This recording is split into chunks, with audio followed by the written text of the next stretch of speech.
High everyone, welcome to my YouTube channel Moumita Bhojonghor. আজকের recipe হচ্ছে ডিমের কারি। ডিমের কারি রান্নার জন্য সবার প্রথমে ডিম আর আলুগুলোকে নুন জলে সিদ্ধ করে নিতে হবে। ডিমগুলোকে 10 মিনিট। তারপর ডিমগুলোকে ঠান্ডা জলে ডুবিয়ে রেখে খোসাগুলোকে ছাড়িয়ে নিতে হবে। সেম একই রকমভাবে আলুর খোসাগুলো ছাড়িয়ে নিতে হবে। তারপর সাদা বা সর্ষের তেলে আলু আর ডিমগুলোকে হালকা নুন হলুদ দিয়ে ভেজে নিতে হবে। এরপর ওই কড়াইয়ে ফোড়নের জন্য কালো জিরে, তেজপাতা, গোটা গরম মশলা, শুকনো লঙ্কা, কাঁচা লঙ্কা, আদা বাটা, জিরে, ধনে, হলুদ গুঁড়ো 1 চামচ করে, অল্প নুন, তারপর পেঁয়াজ বাটা, টমেটো কুচি দিয়ে ভালো করে কষিয়ে তারপর গরম জল অল্প অল্প করে দিয়ে আবার কষিয়ে নিতে হবে। কষানো হয়ে গেলে যখন তেল ছেড়ে দিবে তারপর ভাজা আলুগুলোকে দিয়ে আবার কষিয়ে নিতে হবে। তারপর কষানো হয়ে গেলে অল্প জল দিয়ে নাড়াচাড়া করে ঢাকা দিয়ে রাখতে হবে মোটামুটি 3-4 মিনিটের মতন, যেহেতু আলু সিদ্ধ করাই আছে। তারপর ঢাকনা খুলে ডিমগুলোকে দিয়ে নাড়াচাড়া করে উপর থেকে গোটা গরম মশলা গুঁড়ো দিয়ে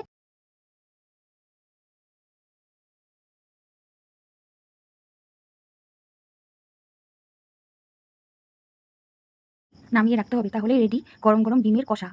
সরি বন্ধুরা, ফোড়নের সময় পেঁয়াজ কুচিও দিয়েছিলাম এবং ধনে জিরেগুলোর সাথে কালারের জন্য কাশ্মীরি লঙ্কা গুঁড়ো দিয়েছিলাম। রেসিপিটি যদি সবার ভালো লেগে থাকে তাহলে সবাই চ্যানেলটাকে লাইক, শেয়ার এবং সাবস্ক্রাইব করে পাশে থাকবে।